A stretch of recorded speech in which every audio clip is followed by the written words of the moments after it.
Hi friends, നമ്മുടെ പുതിയ വീഡിയോയിലേക്ക് എല്ലാവർക്കും സ്വാഗതം. ഇന്നത്തെ നമ്മുടെ വീഡിയോ എല്ലാവർക്കും ഉപകാരമുള്ള ഒരു വീഡിയോ ആണ്.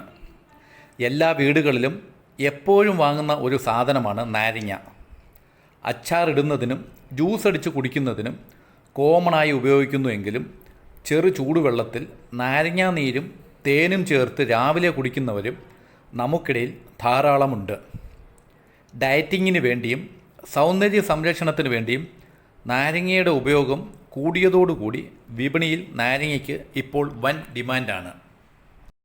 ചെറുനാരകം വീട്ടിൽ നട്ട് നല്ല രീതിയിൽ കൃഷി ചെയ്ത് വിളവെടുത്താൽ നമ്മുടെ വീട്ടാവശ്യത്തിനും അധികമുള്ളത് മാർക്കറ്റിൽ കൊണ്ടുപോയി കൊടുത്താൽ നമുക്ക് നല്ല വിലയും കിട്ടും. ഇപ്പോൾ 1 കിലോ നാരങ്ങയ്ക്ക് ഏകദേശം 150 രൂപയോളം വിലയുണ്ട്. നിങ്ങൾക്ക് ഈ വീഡിയോ ഇഷ്ടപ്പെട്ടാൽ വീഡിയോ ഇപ്പോൾ തന്നെ ഒന്ന് ലൈക്ക് ചെയ്ത് അതുപോലെ ചാനൽ സബ്സ്ക്രൈബ് ചെയ്യാനും മറക്കരുത്. വീട്ടിൽ നാരകം നടാൻ ഉദ്ദേശിക്കുന്നവർ നമ്മൾ തന്നെ വിത്ത് മുളപ്പിച്ചെടുത്ത തൈകൾ നടാതിരിക്കുന്നതാണ് നല്ലത്. ഹൈബ്രിഡ് ഇനത്തിൽപ്പെട്ട തൈകൾ നഴ്സറികളിൽ നിന്ന് വാങ്ങുവാൻ കിട്ടും. അത്തരം തൈകൾ 3 മാസം മുതൽ കായ്ച്ചു തുടങ്ങും. എൻ്റെ ഈ തൈക്ക് ഏകദേശം 6 മാസം പ്രായമുണ്ട്. വിത്ത് മുളപ്പിച്ചെടുത്ത നാടൻ തൈയാണെങ്കിൽ കുറഞ്ഞത് 6 വർഷമെടുക്കും കായ്ക്കുവാൻ. അവയാണെങ്കിൽ ഹൈബ്രിഡ് തൈകളുടെ അത്ര വിളവ് നൽകില്ല. അതുപോലെ തന്നെ നാരങ്ങയുടെ കാറ്റഗറിയിൽപ്പെട്ട സീഡ്ലെസ് ലെമണ്, ബുഷ് ഓറഞ്ചും നമുക്ക് നഴ്സറികളിൽ നിന്ന് കിട്ടും. അവയെല്ലാം ധാരാളം കായ്ഫലം തരുന്ന ചെടികളാണ്. നാരകം നടുമ്പോൾ പ്രത്യേകം ശ്രദ്ധിക്കേണ്ട കാര്യം, നല്ല വെയിൽ കിട്ടുന്ന സ്ഥലത്ത് വേണം നാരകം നടേണ്ടത്. മരങ്ങളുടെ ചോലയുണ്ടെങ്കിൽ നാരകച്ചെടിയിൽ നിന്നും വിളവ് കുറവായിരിക്കും കിട്ടുന്നത്. അതുപോലെ തന്നെ 2 അടി ചുറ്റളവുള്ള കുഴിയെങ്കിലും എടുത്തിട്ട് വേണം അതിൽ നാരകത്തൈ നടുവാൻ. നാരകത്തൈ നടുമ്പോൾ ചാണകപ്പൊടിയും എല്ലുപൊടിയും മേൽമണ്ണും ഇളക്കിയതിന് ശേഷം കുഴിയിൽ ഫിൽ ചെയ്ത് വേണം നാരകത്തൈ നടുവാൻ.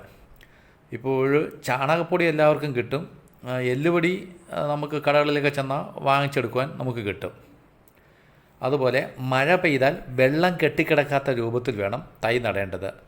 ജൈവവളം 6 മാസം കൂടുമ്പോൾ ഇട്ട് കൊടുത്താൽ നാരകം വർഷം മുഴുവൻ കായ്ക്കും. ചില ആളുകൾ പറയും നാരകം നട്ടാൽ മതി, വളമൊന്നും കൊടുക്കണ്ട എന്ന്. പക്ഷെ അതൊരു തെറ്റായ ധാരണയാണ്. വളം കൊടുക്കുകയാണെങ്കിൽ നല്ലതുപോലെ കൊലകുത്തി നാരകം കായ്ക്കും. നാരകച്ചെടിയുടെ ഏതെങ്കിലും ഭാഗത്ത് കറുത്ത കുത്തുകൾ വരികയാണെങ്കിൽ ആ ഭാഗം കട്ട് ചെയ്ത് കളയണം. പിന്നീട് ആ ഭാഗത്ത് ബോഡോ മിശ്രിതം തേച്ച് കൊടുക്കണം. അതുപോലെ ഏതെങ്കിലും കമ്പുകൾ ഉണങ്ങി നിൽക്കുകയാണെങ്കിലും അവയും വെട്ടിമാറ്റണം. പ്രത്യേകമായി ശ്രദ്ധിക്കേണ്ട ഒന്നാണ് പ്രൂണിങ്. നാരങ്ങ പൊട്ടിച്ചെടുത്തതിന് ശേഷം ആ ബ്രാഞ്ചസ് കട്ട് ചെയ്ത് കളയണം.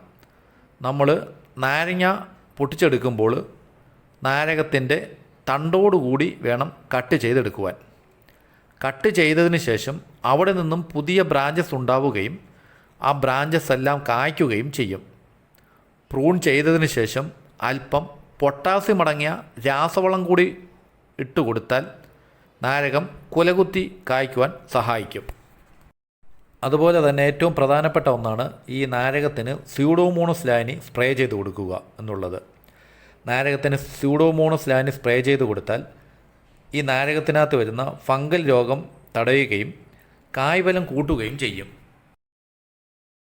ഹൈബ്രിഡ് തൈകൾ നമുക്ക് ചട്ടിയിലോ ഡ്രമ്മിലോ നട്ട് വളർത്താം. ഇങ്ങനെ ചട്ടിയിൽ വളർത്തുന്ന തൈകൾക്ക് കൂടുതൽ വളം ഒരേ സമയം ചെയ്യാൻ പറ്റാത്തതിനാൽ 2 മാസം കൂടുമ്പോൾ വളം ചെയ്ത് കൊടുക്കും.